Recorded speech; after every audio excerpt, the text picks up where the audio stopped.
is being recorded. Okay. Yeah, once again, thank you so much, Madam Goodness, for that introduction. And on my screen can be seen, I've introduced. So basically what we are doing here today, or what we are commencing today, is that it's like, I would say it's like a divine mandate to see how we can contribute to Africa's scholarship. So I don't see myself as a mentor, rather as a coordinator, because I have other persons, accomplished scholars. But I was amazed to see that we have professors that are registered to be part of this mentorship series. So by way of welcoming us, it is my great pleasure and privilege to be your host or coordinator. And it is called the African Scholars Mentorship Network, because we will be sailing together and making our own contribution to Africa scholarship and in the long run, Africa development. So I'm so much privileged, and thanks to many others that have also shown interest to serve as mentors. So as we progress on this journey, so person will be coming to join us as a guest presenters or part of the panel. So for today, we are setting the stage for what we will be having in the next series. So it's a series, and we want to appreciate everyone that has joined us in this program, and we hope that together we will journey together and we'll have some testimony to share to the glory of God. So once again, you are welcome. Now, the very first start, because we are many on the call, it may not be easy to ask us to introduce ourselves. And thanks so much for all of us that have shown interest on the WhatsApp group chat and also in done introduction. For the sake of those who join us this evening or today, so our very first task is, if you go to the platform, the OB Meet platform, and before I go for that, I want to appreciate the OB Meet platform for giving us this platform to use for free. So they are one of our partners, and thanks to the team, they give us a professional license. And one thing I like about this platform is that we're able to work together as a team. You can write on the note concurrently, and we can see it. At the end of the meeting, we can download it as part of our minutes for the meeting. So that's one important thing. So let's get this task done. You just go to the OB Meet platform you are using now. On top of the participants, you see note. So please, on the note, I give an example. You put your name, Evans Osabuohien. You can see my note right there, Osabuohien, and then Covenant University, or just say Professor of Economics. Everybody, please write economics. I want to be seen that it's a community, it's a network. So all of us are working together. Covenant University. And this also helps us to network, because after the call, we can download the note and see who is working in this area. So please keep writing on your note. Thank you so much. Thank you, Jamil. We have just 1 minute remaining. Thank you, Musa. Thank you, Chidima. Thank you so much, Alex. Thank you. Put your name and your affiliation, if possible, your area of research, whether economics, as I did mine. Thank you so much. We have 30 seconds remaining. Let's keep the notes coming. 30 seconds remaining. Wow, interesting. Thanks so much for coming for. Okay. Nahoro, thank you so much. You have 10 seconds remaining. 10 seconds remaining. Thank you so much. We have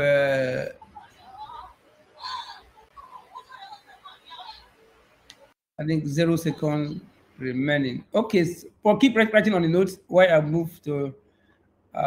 So you should show your location, and then next task we have the task 3, the name, location. Then is the one strongest reason, only one short sentence why you are here. One short. So I'll go to where my name was before. My name was on top before.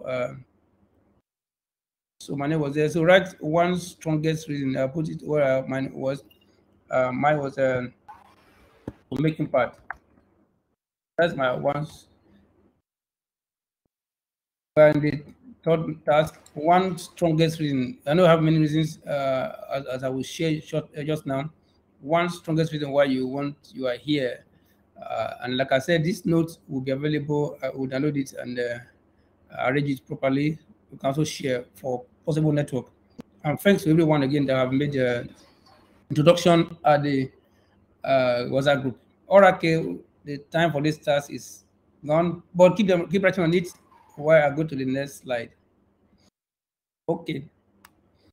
So the next slide we are looking at from our own perspective. Why are we doing all of this? Some people have asked me, Prof, what's the matter? Who is pushing you? What's paying you? Who is paying you?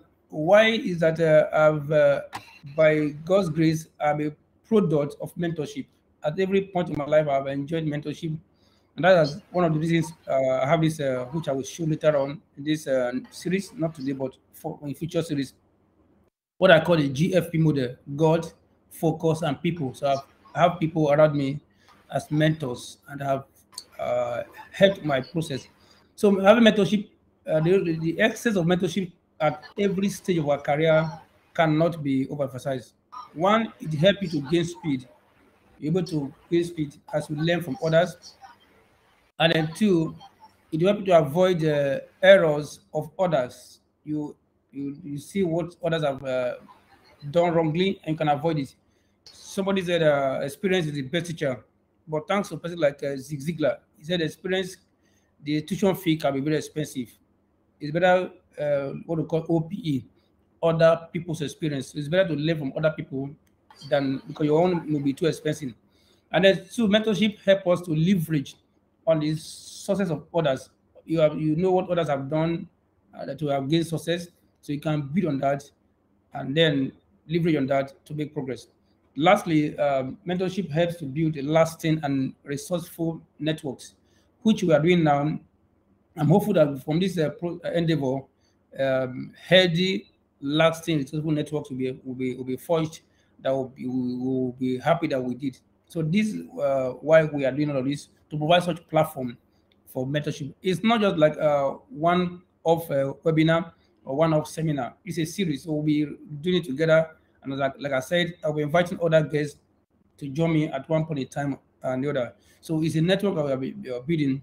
And to ensure that this network is being sustained, again, thanks again for everyone that was part of it. We're able to push forward for to register a center, which is called DIaDeRC, DePECOS Institutions and Development Research Center, which is registered by the CAC, Federal Government of Nigeria, and approved by the National Board for Technical Education. If you just go to the website, under us, you will see, there's this website, you see under about us, you will see the journey that we have made. So that network will be able to provide a formal platform that we can collaborate all across within and outside Africa. Okay, so that is why we're doing all of this, to have such platform and be part of the process in the development research in Africa and across Africa, because I have other persons joining us from outside Africa and from India and even US and also from Canada. Now, when we went through the forms that we feed, it was so interesting, and some of the reasons or expectations I got that was also inciting, so very revealing. So we try to categorize all of those expectations into sub-teams. Okay, in summary, a number of us are here because we want career advancement, career development, and capacity building. Somebody wrote to garner knowledge or wisdom. So I would say congratulations, because that is actually what we are doing. So we hope that in this series, this episode 1, many persons will have capacity being built that would be relevant for career advancement and career development. So another thing we saw common among the participants that joined the call, that registered, is that to have exposure to opportunities and networking, fellowships, and conferences. Again, I would say congratulations, because that is actually what we'll be achieving by the grace of God.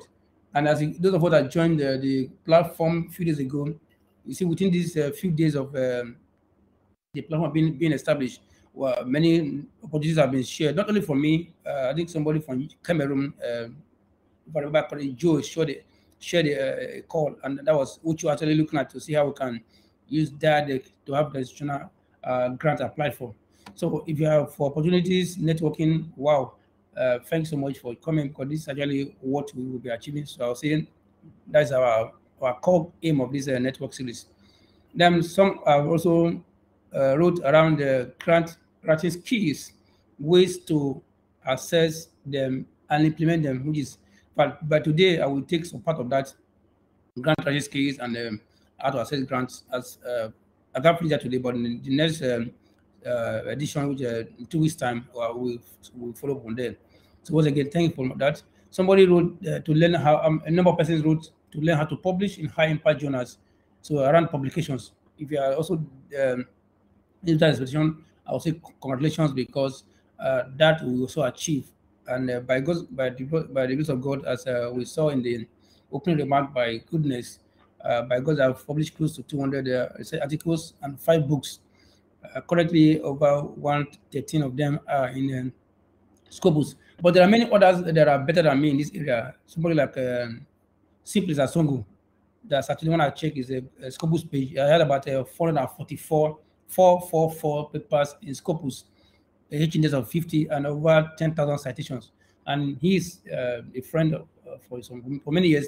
And he also promised me that whenever I needed to come on this call, he'll be available to also share his insight. And above all, he's also a member of board of editors of many journals, and also a review of many journals. So we learn from such an icon in research from Africa context. Many persons have also shown interest to indicate that they expect for continuous learning, new research insights. Somebody look to learn, unlearn, and relearn. Wow! So if that's your purpose of joining this series, I would say congratulations, because that's actually what we'll be achieving on this call. Now, somebody also wrote, which I found so interesting, to be being mentored to enable me to pass the same to my students and others. But this one kept me so happy, because this is actually what we want to stand for. How do we not only achieve our success, but how do we pass the same success to others? In other words, how do we what I would call a transgenerational transfer of knowledge, which are not so common in Africa.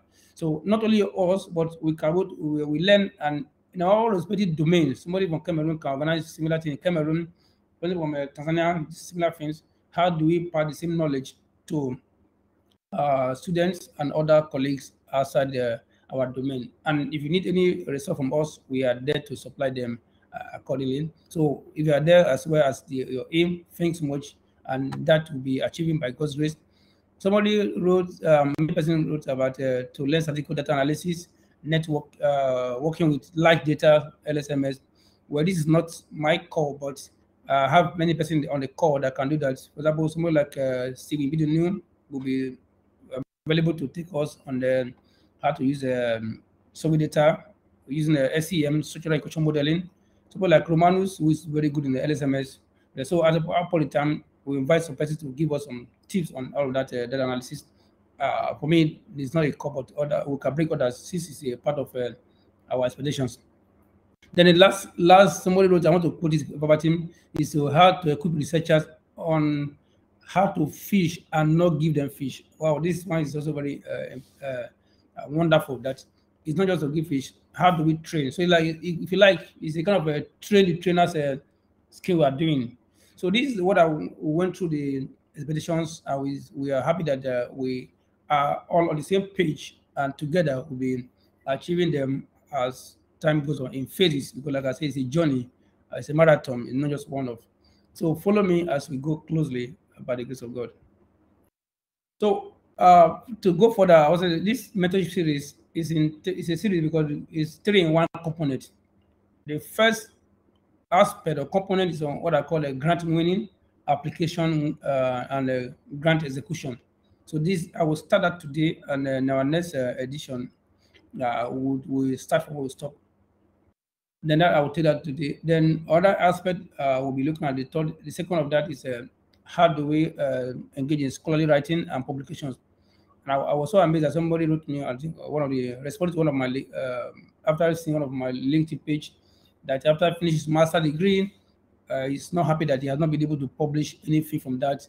And from interaction, he has been able to, I think, send some of them to as a for conference, and well, he's working towards the publication. So that is how do we translate manuscript to scholarly articles, and how do we respond to reviewers' comments? Some of them can be very harsh, some can be very discouraging, some can be annoying, but not that they say in the military, no stopping, no waiting, no parking, keep moving. I want to share this area as we see further. As somebody that there's no even Nobel laureate, there's no researcher that has not received any one annoying reviewer comment or the other. Even Nobel laureates, they will share their own experience for you.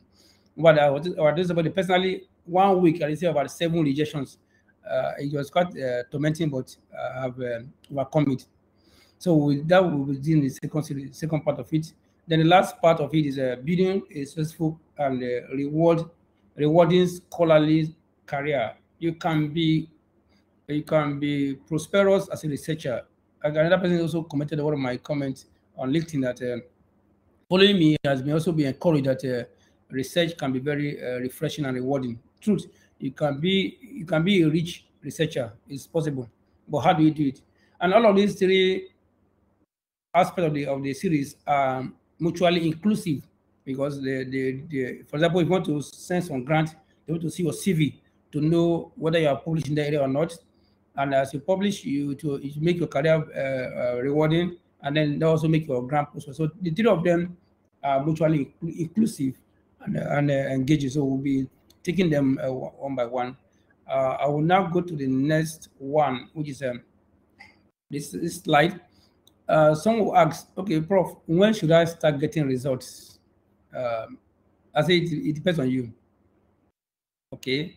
But remember that it's a marathon, not a sprint. So researching scholarly work, because I deal with intellectual prowess, it takes time to think through an idea that will be appreciated by others. So it's a marathon, not a sprint. So I would say be patient, be persistent, be consistent, and keep on keeping on. Like I mentioned earlier, no stopping, no parking, no waiting, just keep moving. And it's also help us to look at the issue of transitioning.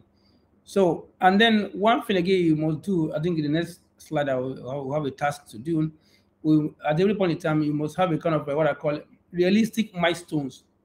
For example, in the next 5 years, where do I want myself to be as a researcher, as a scholar, which is like long term. Then the medium term, in the next 2 years, where do I want one person to be?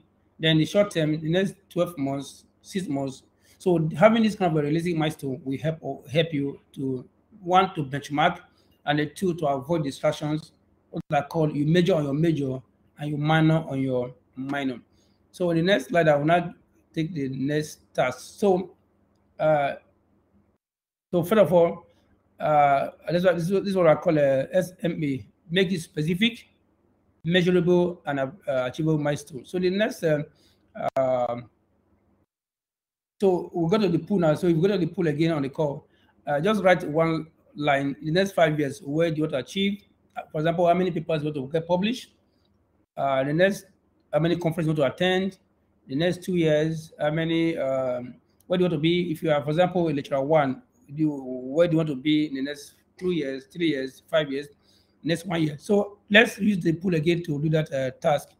Remember, we are going together, so I want us to be part of it to be sure we are engaging.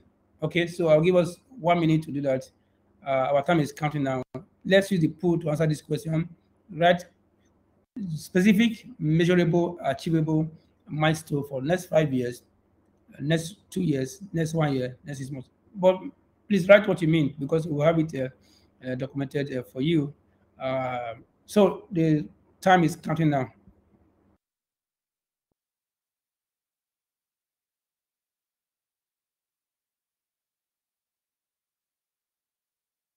Yeah, thank you so much for writing. Okay. Thanks, Felix. Thank you, Richard. Okay.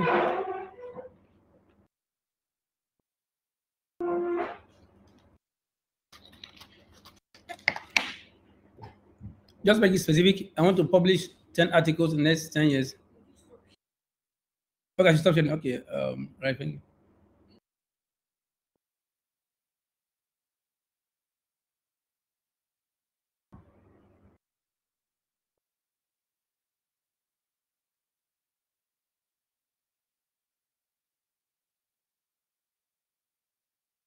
Okay, our time is counting. 1 minute more.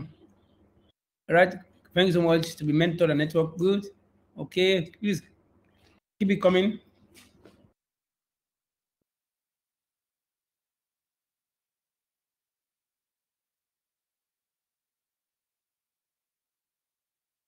Keep it coming. Keep it coming. Keep it coming. Okay, Manuel. Thank you so much. I'm here to connect, collaborate, learn. Okay. So let's go to the other task of mentorship. Task of what to achieve in the next few years.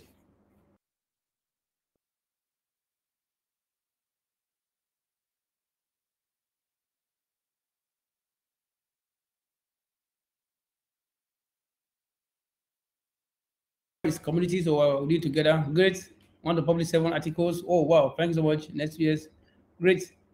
Keep it coming. Keep it coming. 20 journal articles and 2 books.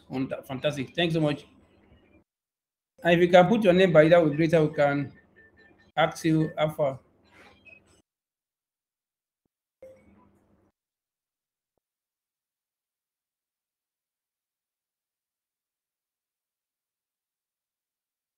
Yeah, 30 seconds.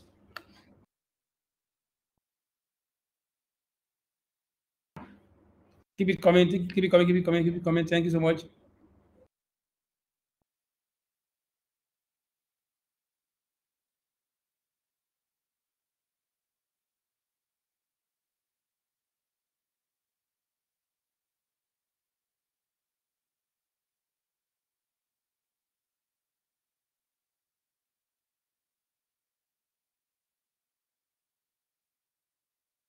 Okay, 5 seconds remaining.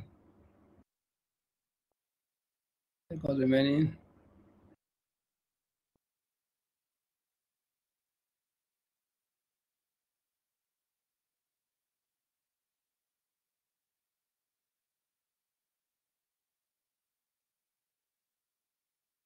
Yeah, wow. Okay.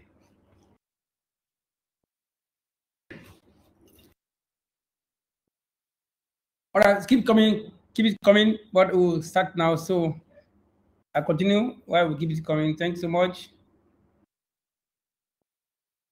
Okay. Now I'll go to the next slide. So we are, please keep it coming. Like I said, this platform can keep the notes after the meeting. That's why I like it so much. Okay, so the task is over. Now, next question. This one you don't need to answer it here, but you will write it as part of your exercise. Remember, we said that in the call that those who follow the call, who follow the process to the end and do all the exercises will be entitled to certificates and other conditions I will give. So this is what I do personally. I ask myself, how often do I see the compelling reason to update my CV? So if I ask yourself now, in the last 6 months, have you have any compelling reason to update your CV? Well, don't someone will say, well, I'm already a professor. There's no money to need to update my CV. But as a professor, you should have received some invitation either from NUC to be part of a NUC accreditation, or even from a board of a company to join the board of directors, or even from journals to act as an editor or reviewer. So within 6 months, if you don't have any compelling reason to update your CV, something is not correct as a researcher. Or within a whole year, there's no comparison. So this is one of the personal secret I might ask myself. So within 6 to 1 year, there must be compelling reason, or maybe you want to submit a grant proposal. Of course, they need to update your CV, or you want to attend a conference or workshops, they will need you to send your CV. Of course, they will need to. So because if in 6 months, 1 year, there's no need to, it means that no mileage have been covered. No, said something SMA specific, measurable, achievable. So if in a 6 month period, 1 year period, there's no need to update your CV, it means that something is not right as a researcher. Then number two question I ask myself always that how frequent do I attend professional outings, be it conferences, webinars, seminars, workshop, trades? How often? Again, if in a window of 6 months you have not attended any conference, any webinar, seminar, workshop, something is not right. When I was growing up younger as a researcher, I make it a minimum in a year. I told myself in a year I must attend minimum 3 conferences or workshops in a year. And out of that 3, 1 must be outside of my country. Okay, and if I look at if I look back, that mileage has been achieved seriously. So you must have kind of a personal mileage. So you can make yourself, you can tell yourself 3, 4, 6 conferences in a year, and there's no excuse now. No thanks to COVID. With COVID-19, we are doing this webinar. You can do it at the comfort of your homes, offices. So there's no much excuses to say, I'm busy or I don't have money to travel to US. So you can join the conferences. So in a 6-month window, 1-year window, remember this benchmark we said, in this 6-month window, it should be reason to attend at least 1 professional meeting or the other. Then not just attending for attending sake, how easy do I make and meet professional friends? So another question I ask myself, if you go to a conference, well, currently one of my colleague and former PhD student is currently attending a conference in Canada, the Canadian Economic Society, and actually she's chairing a session there. And I told her, please ensure that you make as many contacts as possible. But one of the outcomes or takeaways from conference is the network you build. Okay, because I get many requests from people saying, help me get a host in Germany or get a host for a conference. But I said, okay, if you attend a conference, you should have met somebody, so that it becomes easy for you to now say, okay, please, sorry, we met in this conference so year, and I want to apply for a conference. So it basically recall to become easy as a strong support or pillar for professional body. So these are the 3 questions we should ask ourselves from time to time. And within this window of 6 months, how easy do I make and meet professional friends or colleagues? And how frequent do I attend a conference, seminar, webinar, or how often do I see reason to update my CV? So these are personal questions I will ask. This one I will not do it as a task here, but you can take it home as a home exercise, and I will ask us in the next series. Okay, now we're going to episode 1. I will soon stop in the next 10-15 minutes. I can open the floor for questions, and again, you can write the question on the note, so we can take it together. Like I said, my colleagues are there to look at the note and read out the question. So first, episode 1 is on the, let's keep in mind this series, 3-in-1 series. Yeah, this 3-in-1 series. Grant, so I'm taking this one now, and then so go on. Okay. So these are the things that we're covering here is the concept of grant winning and grant writing. Then how do I choose a topic that will be appreciated in terms of a thematic area? Then grant writing proposal, what is the kind of template? And those of us that have followed us before now, we have shared that via emails. And then I will share some helpful tips in assessing grants, and then I will draw from some useful lessons from ongoing and recently executed research grants. Okay, so these are what I'll cover in the next few minutes. So the first point, concept of grant writing and grant winning. What are the things we must know? Number 1 is key. Grant could be an amount of money. So it could be in money, it could be in support towards a given cause. For example, I can say that this program I'm doing now, I got a grant for it, but not in money, but in support.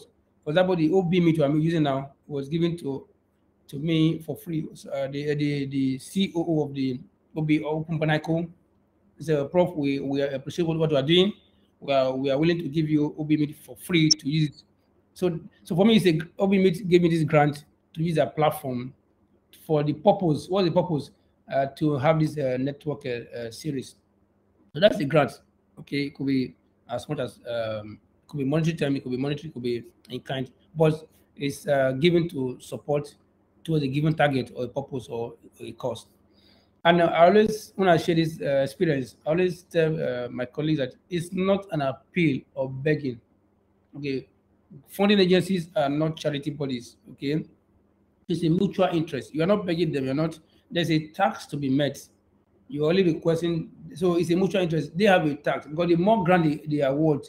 So in other words, your success as a grantee is a plus as a granting agency.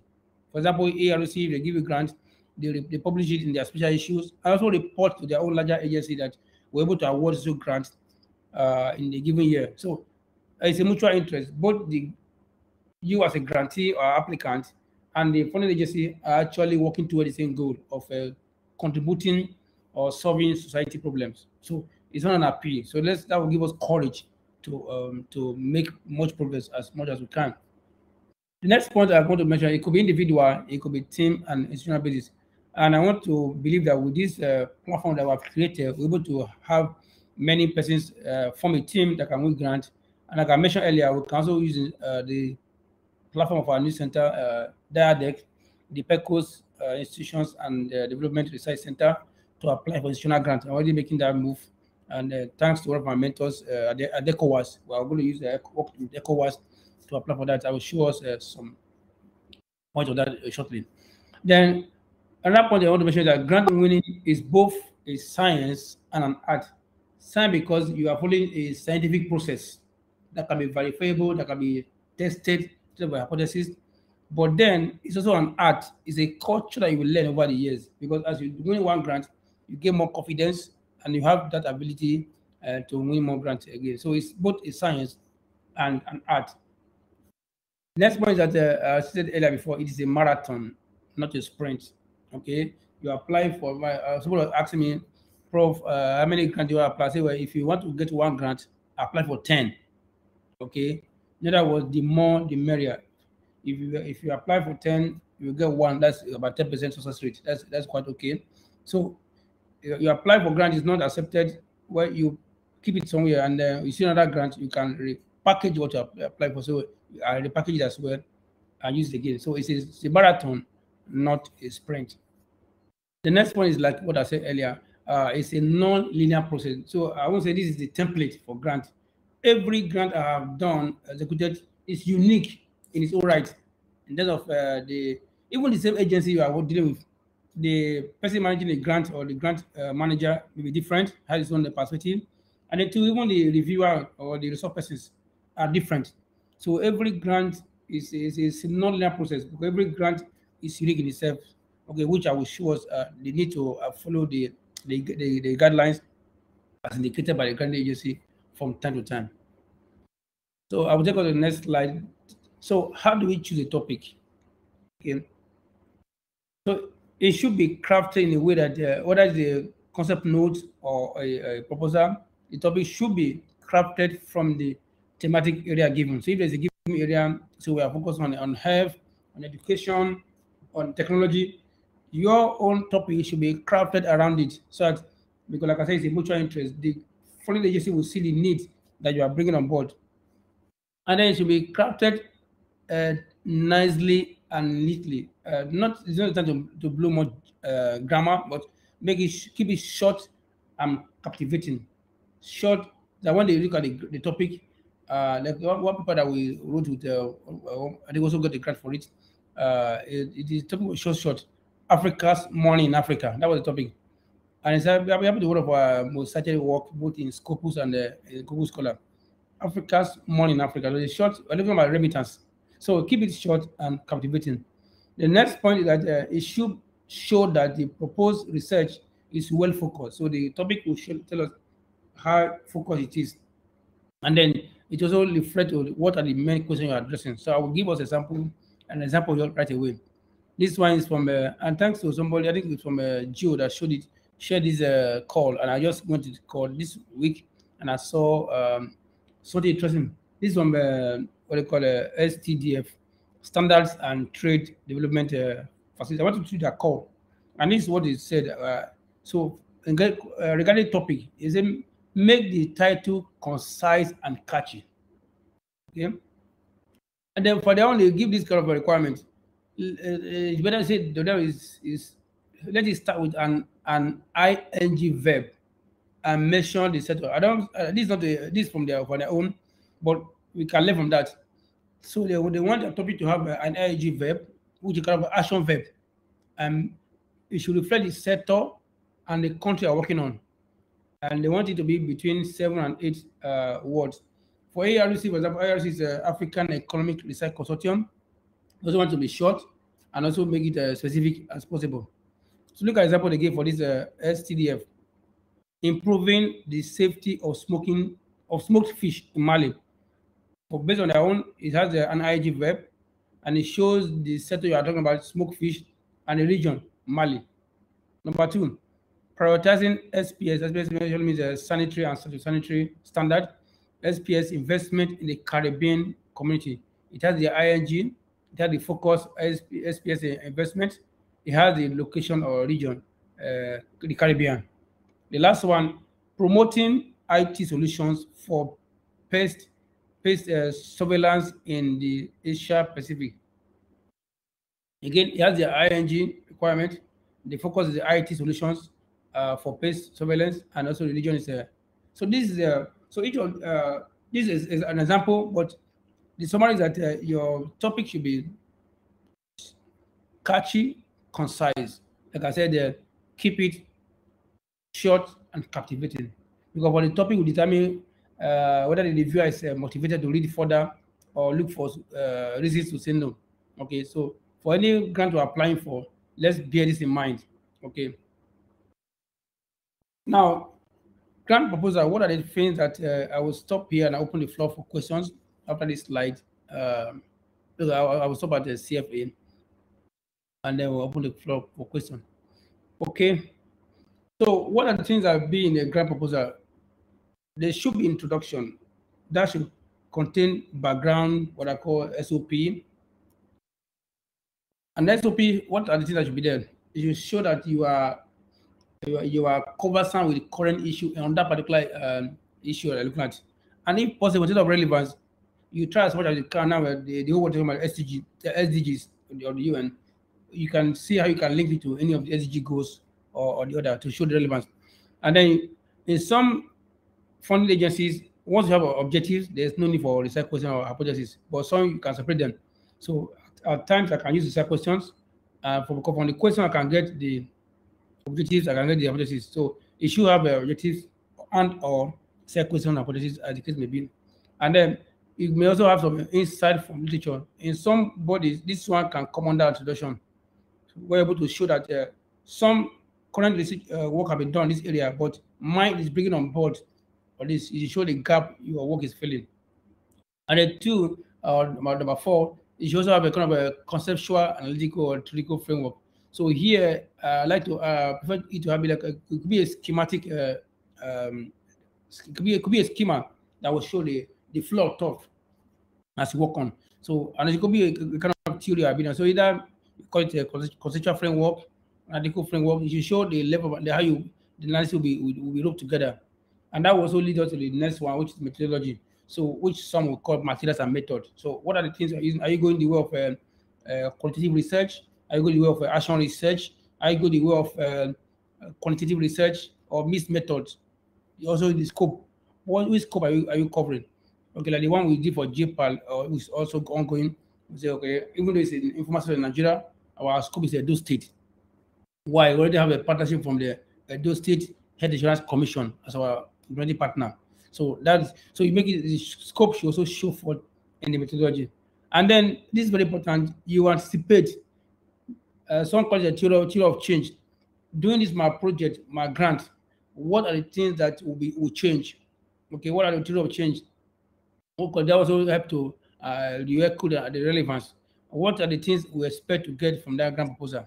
So this is and also after the proposal have been done, how do you want to disseminate the result? Is it going to have an app developed or publication developed? What kind of dissemination? Are you going to have a workshop to share the ideas? So very important. And then if it's a team project, you must also show the team composition.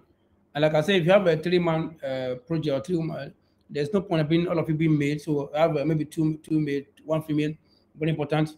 And then you also show what I call a statement of qualification, a short biography of all of the members in that team. Okay. And then very importantly, you must have a work plan. How many For example, for ARC project, for example, they want their work to be done within a year. So, and you can have a kind of a timeline for either quarterly or monthly. How do you want to achieve the project at the end of for 1 year? So very important. And then the budget. Your budget must be smart.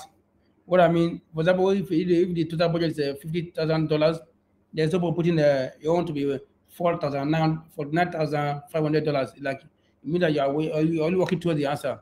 So you should, the budget itself should have a note for every budget item. What will be achieved? Is it for literature to be acquired, for materials to be maybe ROA to be engaged, for field work, or that to be clear, and then references also smart. So that is what the kind of component of a research grant proposal must contain. But it's not all of them have this approved. In most of the grants I've done, all of these elements, many of these elements are there. Like I said, I will soon open the floor for comments and questions.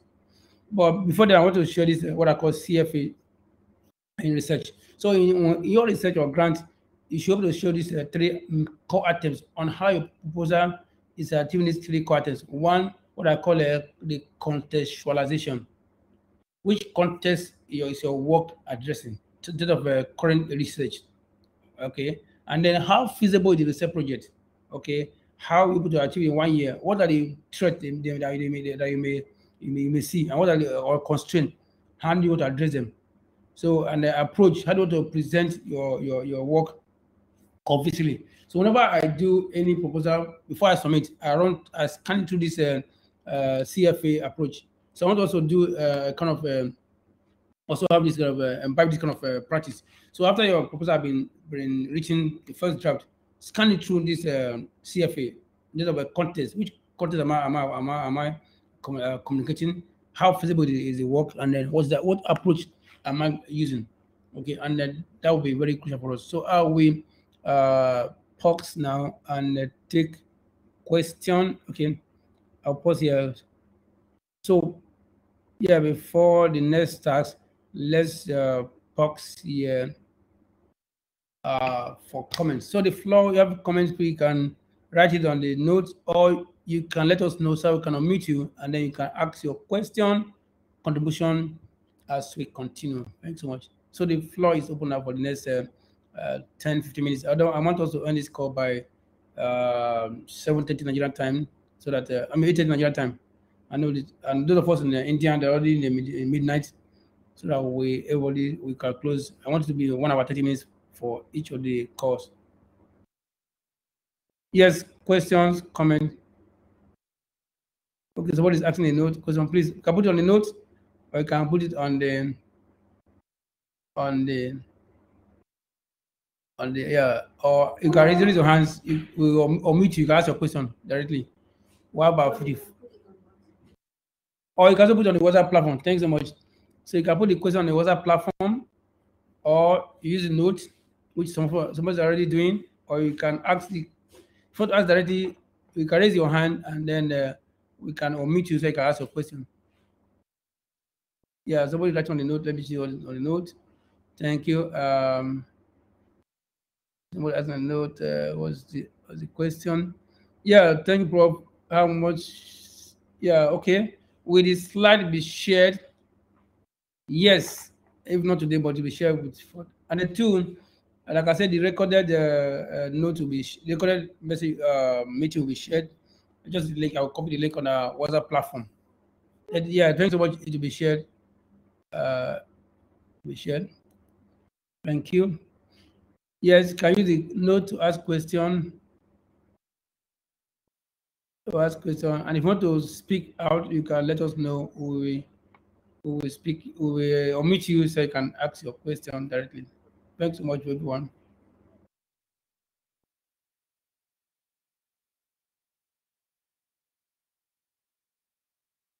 Okay, will you show a practical example? Okay, approach. Okay.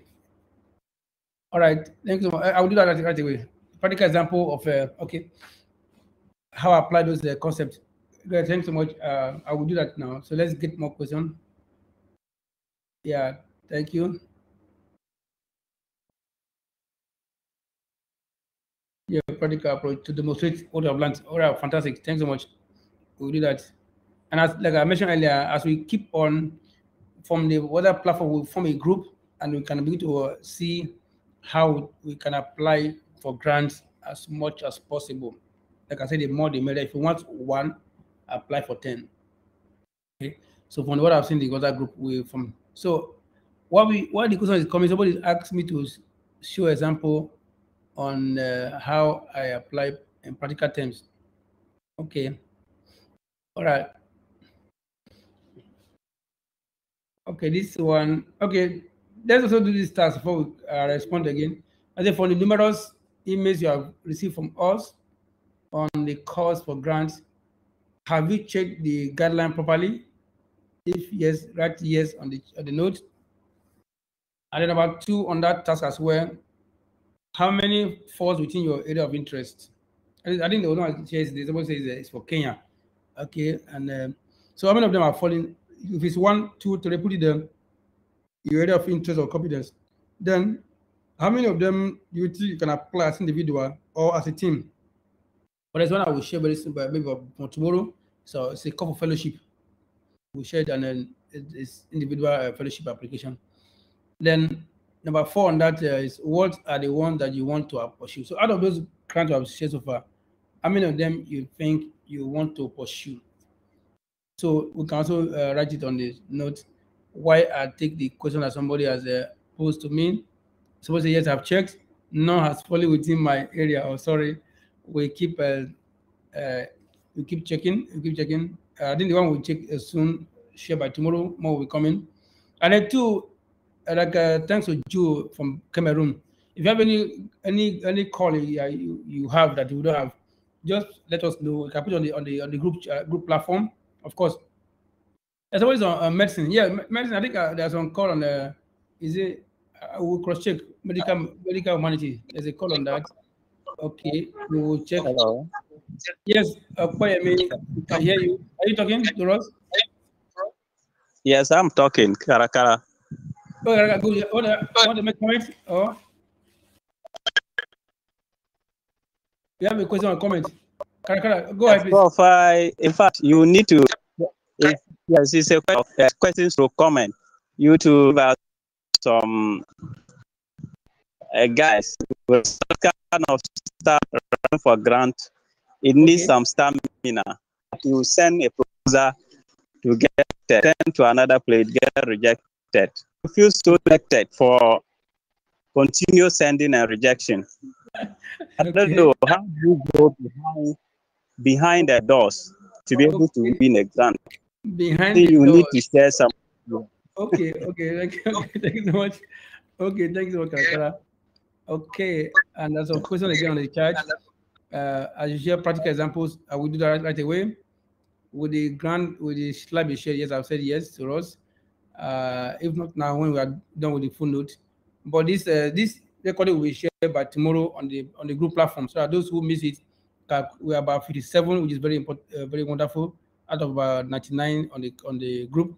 So we will share this link or this recording on that, so you can go through it again and also learn again from it. Okay, what again? Okay, let me go to the question Karakara has asked, and also somebody has asked me to share. Okay, I will just use example to do that. Okay, thank you. I will share right away on that. So the next slide is okay. Before then, yeah, some information, some helpful tips on assessing grant. One is that you need to know the funding agency. If possible, check their thematic areas and then look at their general or specific guidelines. For example, for JPAL is biased about ROCT. So whatever you are doing that is not ROCT, JPAL Africa or JPAL Global may not be interested to follow. So if you're applying for JPAL and you are using a given approach other than ROCT, which is a randomized auto trial, they may not be willing to fund it. So from their own, from my study on their agency, I know what they want. Okay. And then if possible, check their past project or recently funded project. That will tell you what they fund, and you can also learn from the way they did their funding. From the project they funded, it can also show you how they organize their proposals. And as they follow their guidelines, if possible, religiously. of the word count. For example, ARC will tell you maximum of 10 pages. 10 pages maximum. So instead of the word count, page number, team composition, budgeting, through that concept. And now, like somebody has said, I should share my experience. So I will share some now from ongoing or recently executed grants. So this one I want to share is the current, and currently Karakara is part of this project. We just signed a contract last week, last week Monday. It's on what I call African Economic Research Consortium under the collaborative research on value chain, trade, and economic transformation in Africa. This is their phase 2. And our project is on the global value chain participation of firms in SSA, focusing on Ghana, Kenya, and Nigeria. But after I think this 11th and 12th May, we presented the what they call a session workshop, and I think one of the resource persons told us that there's need to make it much more focused. So we are dropping Kenya to focus on Ghana and Nigeria. I think that's also okay for us because Karakara is from Ghana, so you can understand Ghanaian economy. Myself and some other person, I think Sedafe, is also from Nigeria, so we understand Nigerian context. Now, one thing I will learn here that this phase 2, so phase 1 has been done. And after we finished the first draft, I told my colleagues, let's check what they did in the phase 1.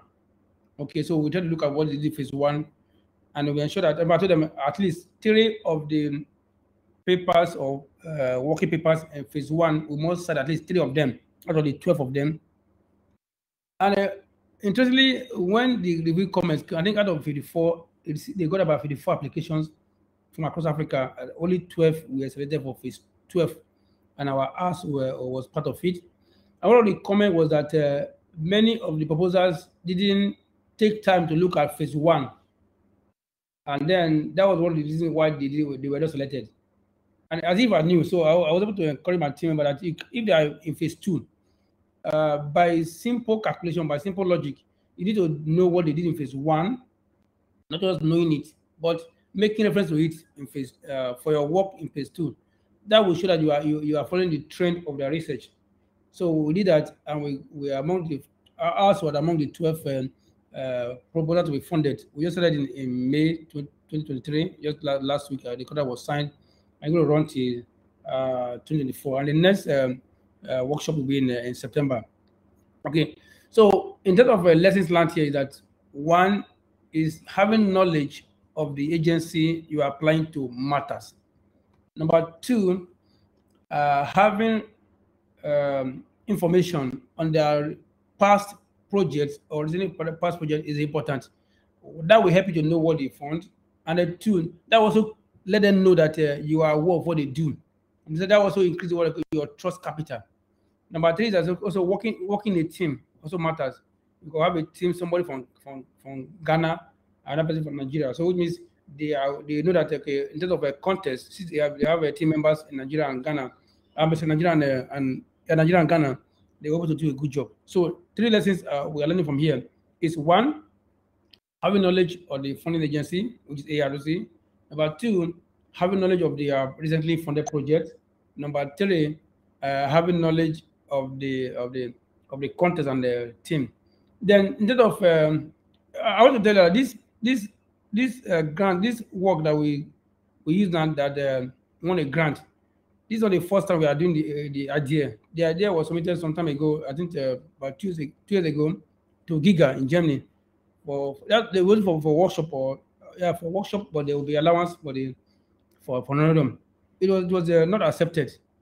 That's what we package, and it was not accepted for a bigger project. So at the end of the day, in research, there's no no that's bad. No, there's no until you say so. There's no rejection does not mean you are rejected. But I don't call it a rejection. I call it not accepted.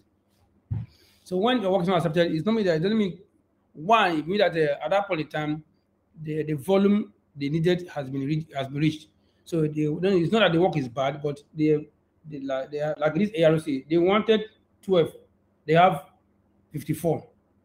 So it's not that the other one that they were not selected are not bad, are bad, but they reach their threshold. And then two, such idea can be repackaged. But I was talking with a friend of mine, and I learned from him seriously. He said until his work is rejected 70 times, he does not give up on that work. And I think that have been for so. So if you submit is rejected, if it's not, I think even the case of this story of Jesus and Peter, he said, how many times my brother offend me for me to retaliate? He said, is it 7 times? He said, no, 70 times 7. I think the same thing. So we can have that thick skin. Like I said, rejection is not accepted. So we can learn that for us. So in summary, from this project, we've learned one, knowledge of the funding agency. Two, their past project funded. Three, the teamwork that can work. And the four, when it's not accepted, you can repackage it, because this project itself, this is not the first time we are submitting it. It has been submitted before in Germany. It was rejected, but that's what we have repackaged and got accepted. So that's what I want to ask on that question. I don't know that I'll answer your question, Karakara, and I think Felix. Let me see whether there's any other comment on the chat. Any other question? Can take more question. Yeah, my brother asked about medical science. Okay, humanities. Yeah, not. So we'll look for. I think we have person in the demography on the team, so we can work with demographers, population study experts, and then together we can work. As somebody also in the faculty of agriculture, veterinary science, medicine. So you can work with those team members in that, and even agriculture, and we can see how we work together. Okay. Any other question? The floor is still open for question, comment. You can put it on the chat, or you can raise your hand, and we can, indicate, we can unmute you. You can ask your question. Good evening, Prof. Yes, who is talking, please? Your name? It's Waliyat. Okay, how are you? I'm very well. Thank you so much for the initiative to help us African researchers to come, up to standard in applying for grants, the mentorship. So are you calling from Cameroon for, sorry? Nigeria. Okay, I'm great. a student at the University of Pretoria in South Africa. Fantastic. Okay, I know I saw that animation. Okay, thanks so much. Go ahead. Yes, I already asked the question in the chat box, although it's totally unrelated to and all of this. Okay. And everybody's hesitations and concerns about rejections and everything. Lately, I've been, applying for grants myself. I actually thought that I had to get a PhD first before I would be able to apply for grant opportunities and all that. But last year, I saw this grant opportunity from DIaDeRC for PhD grant. Okay. And even though I wasn't totally confident, I put in my application and I got the 3,000 wow. grant I should clap for you. Thank you so much. Okay. Thank you. So okay. I think that I understand everybody's hesitation. But before I got to that point, I had applied for so many things. Margaret McNorrell, PhD, okay. A lot of fellowships, just looking for something to help me ease my PhD journey, especially because I didn't get an opportunity to get some money to go for the PhD. So I understand everybody's hesitation and all of that about the grant application and opportunity. And just like you mentioned earlier in the presentation, you said that you should apply for about 10, and then, one would eventually, you get lucky.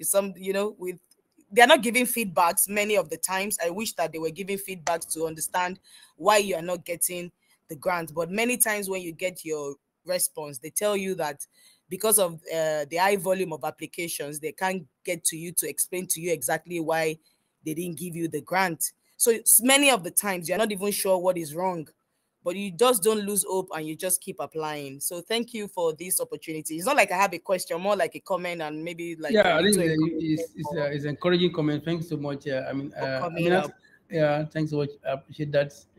Yes. Then I'm so sorry to cut you short again. For my second question, okay. I wanted to ask if anybody has done like a systematic review before, because I'm at that point now that I need to publish something in systematic review, and I'm suffering.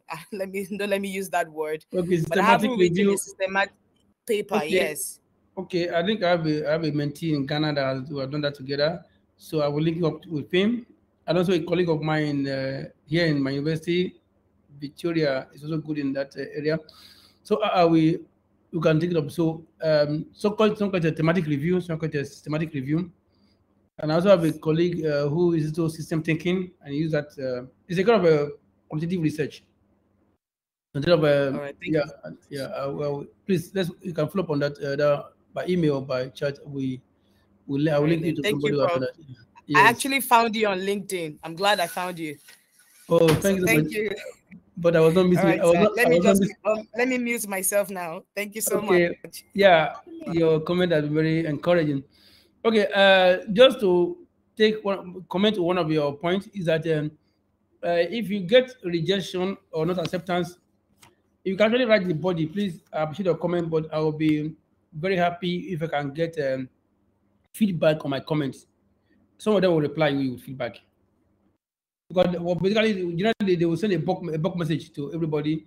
Those accepted, those not accepted, just the program. But when you now write to them, please, I appreciate your comment, but I'll be very happy if you can give me a feedback on my work. Some of them will reply. You'll be surprised, they will reply you. So you cannot learn from that particular area. Then that's one I want to mention. Then another point again is about continuous, keep moving. Because that ARC grant proposals, since I've been watching about PhDs only this year that one of my students was able to get it. Others, but she got it this year, so she was very lucky. And I worked. So basically, keep trying. It may not come easily, but it shall come. And once again, you must also learn that even if you apply, you didn't get it, you have learned some experience from that process. And number two, you have entered their mailing list. So whenever they are sending any future call, they will send it to you automatically. So the effort was not wasted. You are in their mailing list, and then two, you learn from that. So like I said, this one we did with ARC this year now was not the first time I was submitting it. It was submitted before, it was rejected, but we learned from from that experience, and we repackage it. So anyway, you are better off. What you learn from the experience, you get feedback, and then you can repackage it for something else. That is that. Okay, the floor is open. This quarter, we have 15 minutes more, or otherwise we can to end this call. Otherwise, I can take one more as example if there's no more. If you have more comments, we appreciate that. You can write it on the chat, or you can ask it your question directly. I think. So let's check. Victoria, check or goodness is there other comments miss or question on the chat. So I will take one more. Okay. I'm trying to look at the comments. I was still asked someone who indicated who had a question. Okay. Prof, is research grants meant for doctoral students and lecturers alone? Okay. Okay, thanks so much for that. Students also get funding for their research. Okay. Yeah, thanks so much for that question. I think some people are using chat. Okay. Okay, so I'm using chat. But if you have any, I'll go to your question now. Goodness, thank you. But if you have any important thing you wrote on the chat, you can move it to the notes so we can have it documented. You got chat, you know, document it. Okay, how I can't find the unmute button. It's just by the down. We have the icon on the down. You see the mute button. Prince, where is it? You can't find the mute button. Please, is there? Okay, I'll come to your question. Happiness. Okay, Monica. Then, okay. So please meet that person. Thank you. We'll join to it. Okay. Turn off mute for everyone not presenting. Okay. I think the person will be muted. Thank you so much. It's time for dinner. Okay. We wasn't close. All right. Question by goodness. Is grant for only researchers or for no. Whenever there is a project to be done, okay, you have an innovation. For example, this open meet I'm talking about, I happen to be one of their board of directors. You got a number of grants from big agencies. So if you have a kind of innovations, remember we said a grant is not only about research or giving the, but whenever there's need to be met or problem to be solved, yeah, we said yeah. So any amount targeted at any amount that is targeted towards a given cause. For example, like I told you that this platform, I approach OpenMeet, I'm doing training, and I want to use a platform. And okay, so it's not participant, it's just a platform to be used, and I was given. Also, when we did last year, when we did the 6th Summer Institute on the Computational Social Sciences, I was part of the team that hosted this. We approached Twitter, we approached the, I think Twitter was there, that want to use your database. So they give us access to the database because how to use the computational social sciences. So it's not for research per se, but they want to have the access to the data. Okay, so grant application is not only for research, it can be a project you want to execute. I want to do a project on something in my community. Okay, and then you draft the you prepare the component, you approve, you have to look at what kind of agencies. I know there's an agency in France that fund innovations. I think I can share that to us. They fund innovations either from a pilot phase and then from pilot phase to the full major phase. So they fund not only research, but they fund innovations. I can forward that to us later on. If it's based in France, they fund innovations as well. So grant is not only for research, but also for anything that has to do with towards a given purpose or cause. Yeah, somebody asked a question on the notes. Thank you so much for reminding me. Can you apply for research with time series data? Yes, provided you're able to remember this is our CFA. Yeah, you're able to show the context that you are coming on, and then how available it is, and then how your time series data can achieve your goal. Yes, you can. I think I've used time series data for ARC project before. Okay, so you can apply time series, but you can also make it much more innovative. So I'll start with your time series. You can do a short mixed method, add some interviews or focus group discussion to the time series to have a kind of a contextual discussion. So you have the to have the context, visibility, and approach. So you can use time series for grant application. Yes, you can. Yeah. Okay. Any more questions? We're approaching timelines. I have a question. Yes, please. I have a question. Who is talking? Thank you so much, Prof. Yeah, thank you, madam. My name is Tolu DIaDeRC. Okay, yeah, bless. Go on. Yes, my question is with regards if you maybe applying for a particular grant or you have not seen any request for any application for a particular grant, but you feel that there's a personal project you're working on, maybe just you and a team, and you probably need grants in order to execute that project to solve a particular problem that you all have identified that is significant. How do you go about getting a grant for such project? Okay, 2 ways. One is to look for organizations that are in that area of research, or that will appreciate such kind of endeavor or innovations. Okay. So even if they've not made a call, you can approach them. Well, you can write them. Like for example, ARC, they have what they call a thematic research. So you can also write without any call. You have a team you're working on something that is peculiar to African development. So you can actually write them also study. I think we've done that before. And then 2 is to scout out for any call that is like that. You can tweak that idea to suit that call. Okay, for example, my friend in the medical humanities, something that had to do with the health, COVID-19. So you can tweak it a little bit that will fit in. And then 2, you can scatter for any agency that has done such funding before. You can approach them that even though there's no call yet, but this is an idea you have, and they can approach them. They can also, if there's merit, they can also look into it or put in their next call for the sake to accommodate that. Okay, so that can be done. Okay. Thank you, Prof. Yeah, thank you so much, madam. Yeah. Any more comments? More comments? Okay, what we are thinking through, I will just take one more example before we end the call. I promise that you end by 7:30, 8 Nigerian time, 7:30 Ghanaian time, 9:30, 10 Kenyan time. Okay, I will just take one more. This one, okay, from JPAD, this one is okay. But this one is also very interesting because that actually what gave rise to this this title of this network series.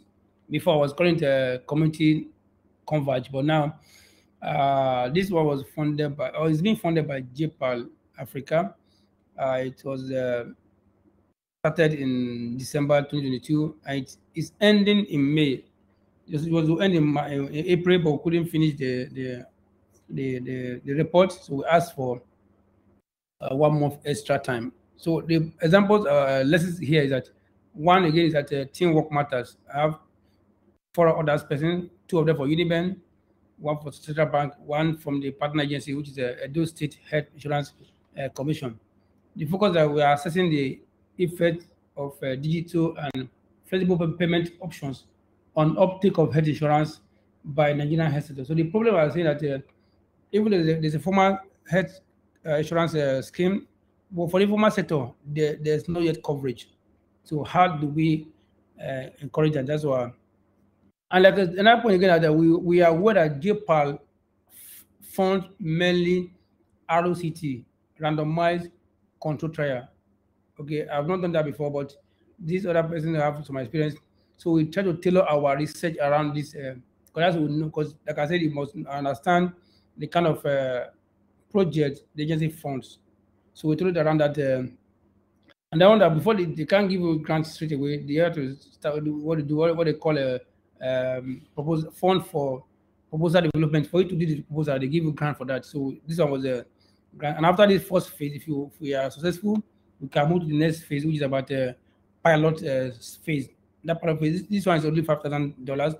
The pilot phase is about $70,000, and then the full ROCT. So they focus mainly on ROCT. Okay, and then so they don't give you grant from the end, and they started from grant proposal development. The proposal give us an idea of what you have to do, and then they look at whether it's feasible or not, and then also remember this is our CFA. This is our CFA the contextualization, division approach. So when that was done, we got the grant in December and we started working with them. And then they also recommended they need to work with this IPA in Abuja, because they are also very good in the research. And as some of you might have seen in my LinkedIn page, I was featured as the African Scholars Spotlight. But that's actually what gave rise to this network, the name African Scholars Mentorship Network Series. So this is another experience from this JPAL funding. One experience is that you must have a good knowledge of the funding agency, and then 2, they must know the kind of research they fund. JPAL funds mainly ROCT, and then 3, the need for team or composition, and then lastly, they need to know the previous work they have funded. And from that project, we have seen other one coming on board. For example, in March, I was funded to attend a workshop because of this grant. And again, in July, I should be in Morocco again to discuss also on another workshop, also programmed by JPAL. We have JPAL Africa, have JPAL Asia, JPAL Europe, JPAL Global. So I want to stop here for today, and we have a few minutes remaining, and I will wait for a few minutes because somebody have any information to share or not to share. So thanks so much for coming, and you can also write it on notes or on the WhatsApp group. Somebody is watching out for it. Thanks so much for times. So today we have a very good time. By God's grace, same time, 2 weeks time. Normally every 2nd and 4th Sundays of the month between now and July is what we're this series. So my aim is that not just a seminar, is a network, able to establish a team that can apply for joint grant, and I'm hopeful that we get more win money grant. So thanks so much. By God's will, by next 2 weeks, which is about that should be today is that should be on the 2 weeks time will be on the 11th of June. I'm going to be also shared on our platform, on WhatsApp platform. And after today, please, we'll post, Goodness will post on our LinkedIn page. So kindly share your experience for today, what you learned, by commenting on that LinkedIn page. So one way to ensure that the team is being built, and also on the comment on our WhatsApp group. So once again, thanks so much for coming. And if you don't mind, somebody can give a closing prayer while we will see wait for others to write on the chat or the note or comments. Yeah. For today, we are done. Tomorrow, next series, next edition, on the 11th June, we continue. Thanks so much for coming.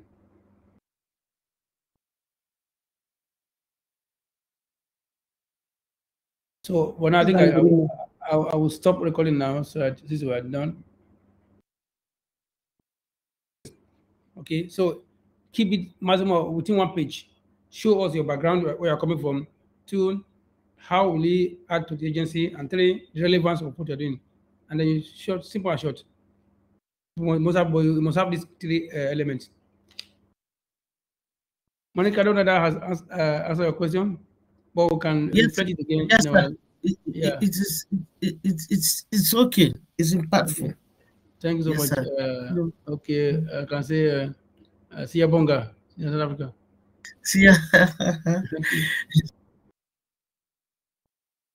All right. Okay, I'll wait for the next few minutes and then we'll be done. Yeah. Bye.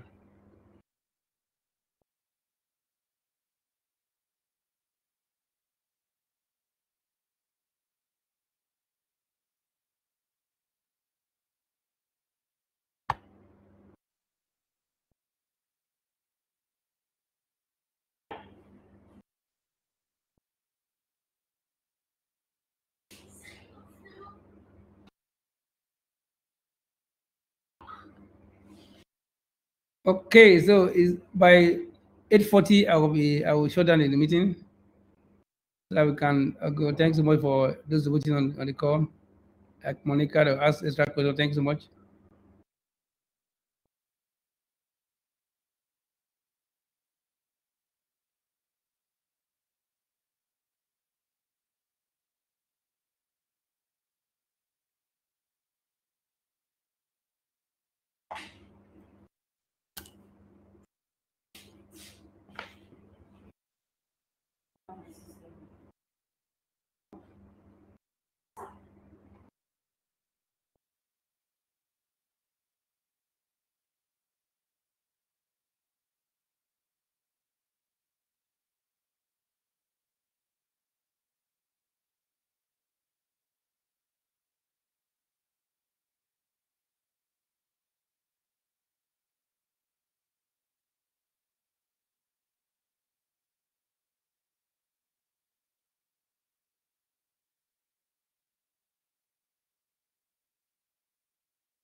Bye. So it's time. I will soon end the meeting. Ibuku, thanks for coming and everyone. So it's 8:40. I need to go. Ezra, Monica, okay, Siyabonga, and Simizola, Manus, Adamola, Adebisi. I will sign off right away.